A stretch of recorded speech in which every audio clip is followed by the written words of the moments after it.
afternoon, everyone. I'll call to order the State Allocation Board meeting for December 6th. Ms. Jones, if you could call the roll. Certainly. Senator Allen, Senator Wynn, Senator Pan, Assemblymember Nazarian, Present. Assemblymember Chavez, Assemblymember O'Donnell, Here. Nick Schweizer, Here. Cesar Diaz, Here. Jeffrey McGuire, Here. and Reina Ortega. Here. We have a quorum. Thank you. And before we move into the action items, I'll just note that the item under tab 7 that was an action item has been withdrawn from today's agenda and will be heard at a later date. And we'll move to tab 2, which is the minutes from August 23rd and also the September meeting, although I don't have the date for the September meeting. September 6th. September 6th. So we have 2 minutes before us. Any comments? Motion to approve. Moved by Mr. Diaz, second by Mr. O'Donnell. Any public comment? Seeing none, all in favor of adoption of the minutes, please say aye. Aye. Aye. That's approved unanimously. And we'll move on to Lisa.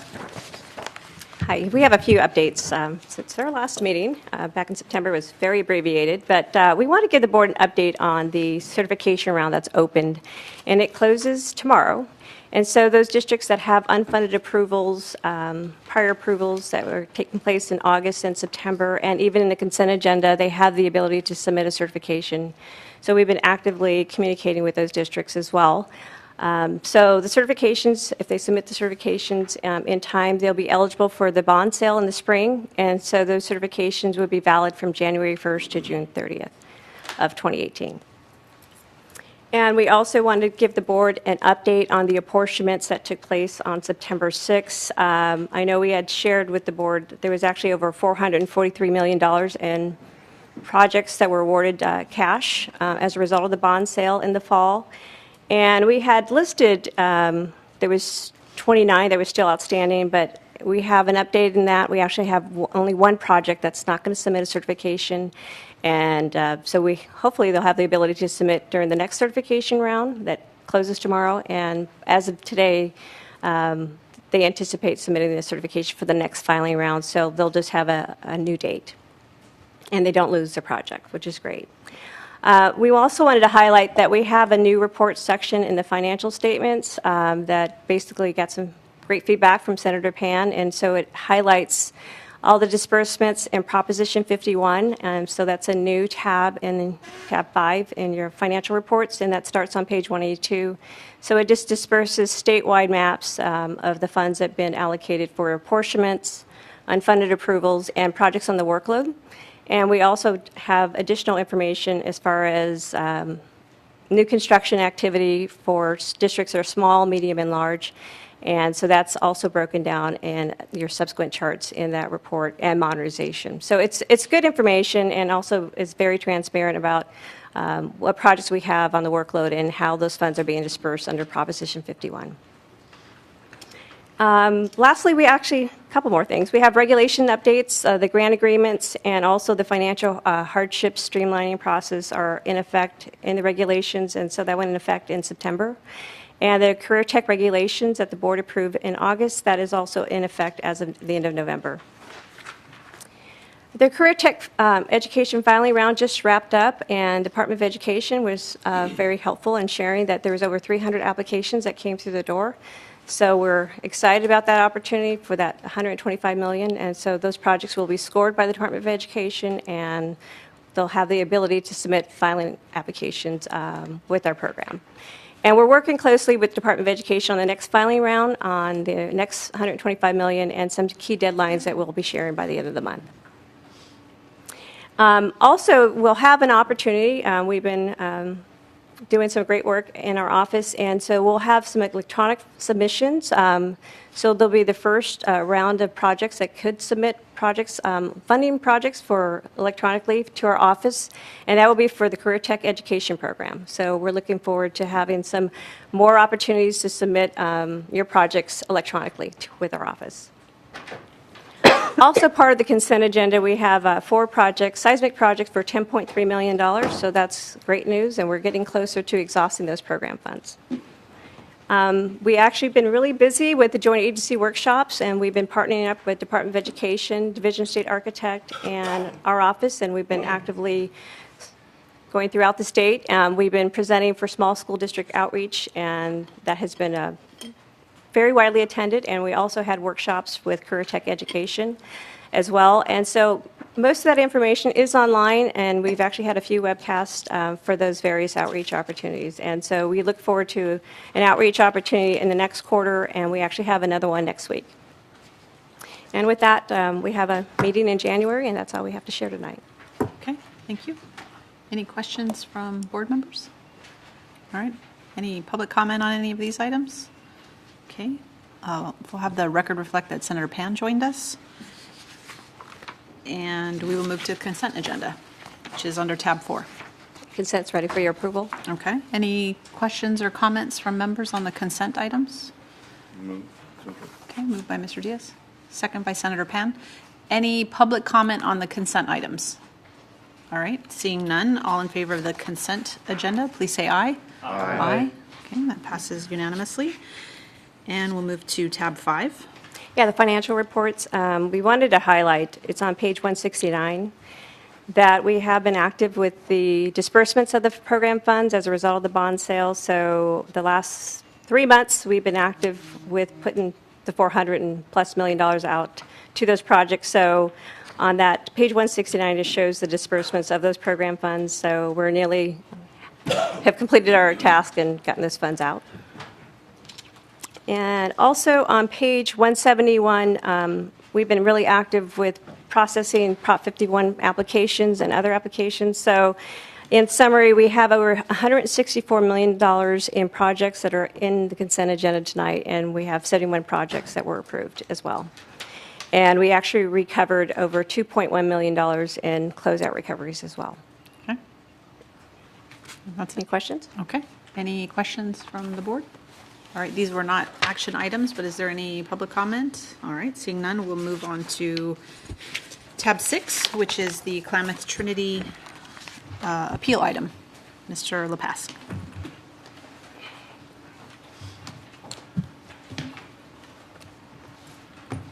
Good afternoon, Brian LePass with OPSC. This is the latest round of projects from KLAMATH-TRINITY Joint Unified. We've funded about 10 of them in the last calendar year, and this is a continuation of those projects. It's the same situation as we have had before. Severe mold due to water intrusion on many of the buildings on the campuses throughout the district. These new projects, there's 4 new ones and 1 amended application, and I'll discuss those separately.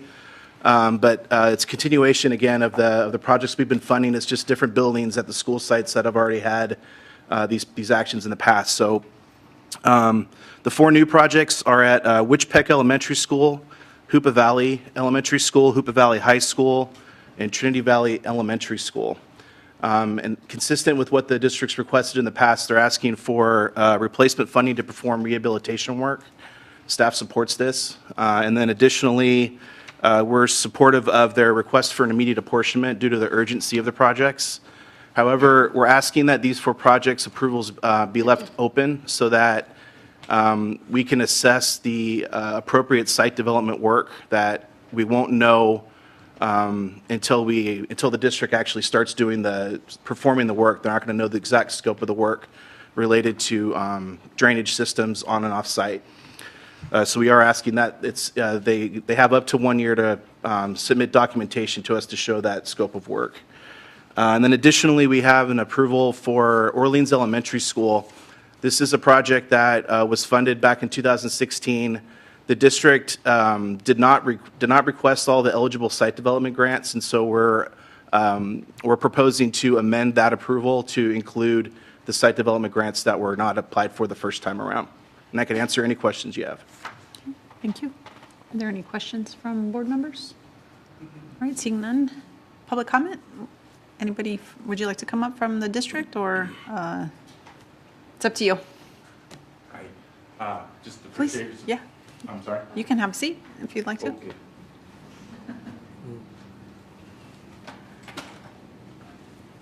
My name is John. Is this on? This one. My name is John Ray. I'm the superintendent. I've had a chance to meet with most of you. Thank you for your support, and I'm here to answer any questions that you might have on the specifics. Okay, thank you. We appreciate you being here. Senator Pan? Okay, Senator Pan moves approval, second by Assemblymember O'Donnell.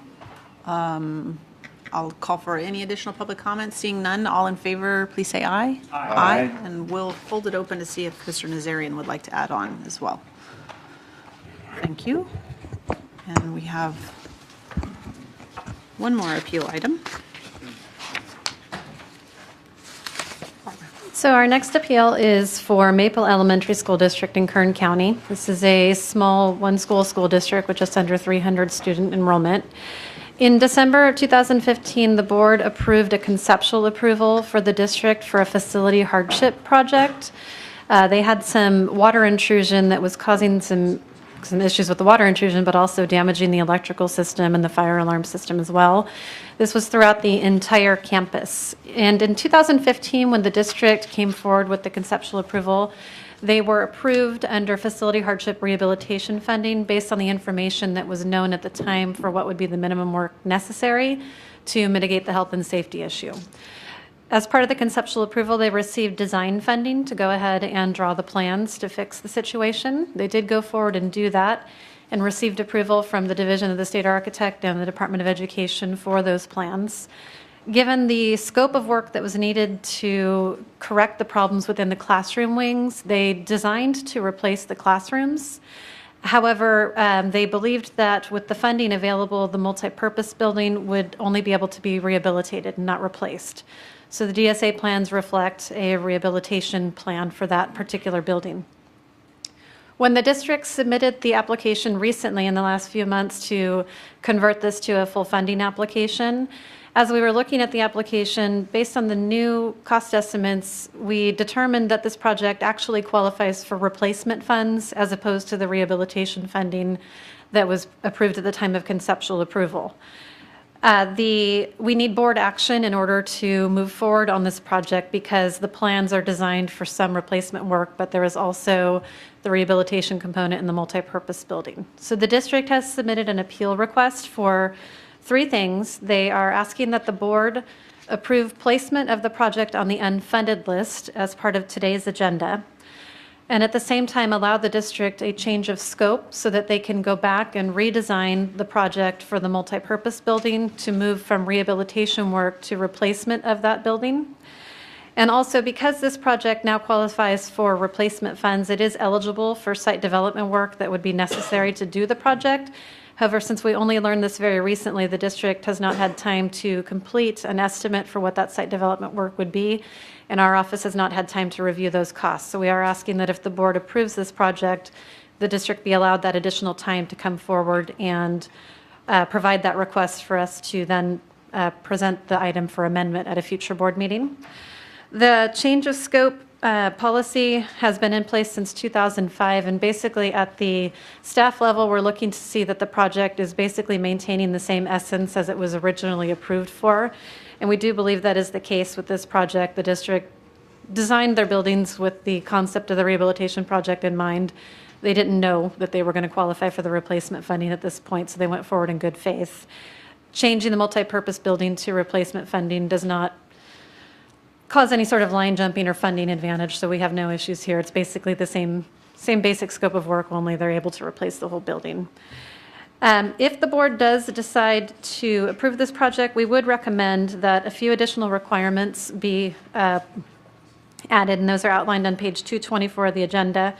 The first being that before fund release, the district must provide us with the DSA-approved plans and specifications, as well as the CDE plan approval letter for the new work in the multipurpose building. Also, we are requesting that the district provide progress updates on an every 6-month basis so that we can track progress, and that the approval would not extend any other program timelines or deadlines within the SFP regulations, such as participation in the priority funding process, substantial progress, expenditure reporting, et cetera. Staff does recommend approval of the project with the change of scope. It will allow the district to participate in the current priority funding filing period, which ends tomorrow. They are 100% financial hardship, so they will not be able to move forward in addressing the health and safety threats at the campus until the state funding is received. If we have to wait to have them resubmit the project, it will delay them by that additional priority funding time period because they won't be able to move forward with any sort of local funding. With that, I'd be happy to answer any questions. Any questions from board members? Is there anyone here from Maple that wanted to speak? Please come on up.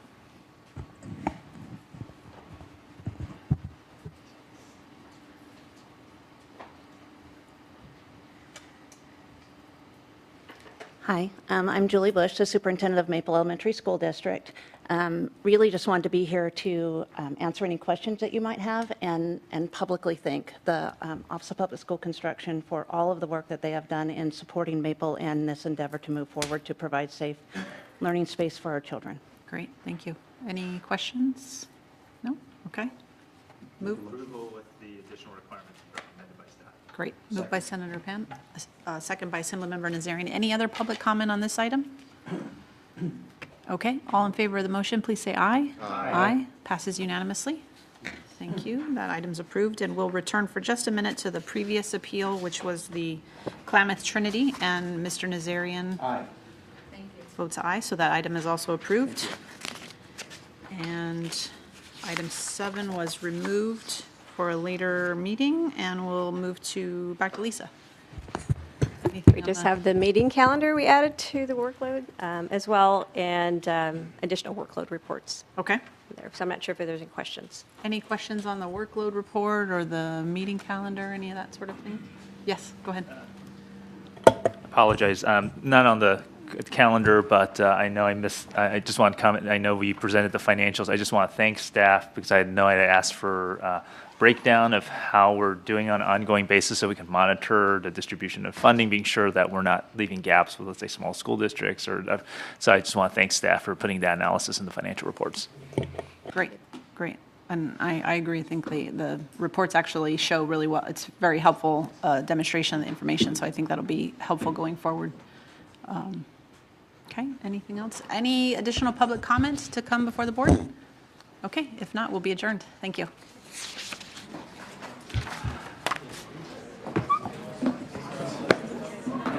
You were good.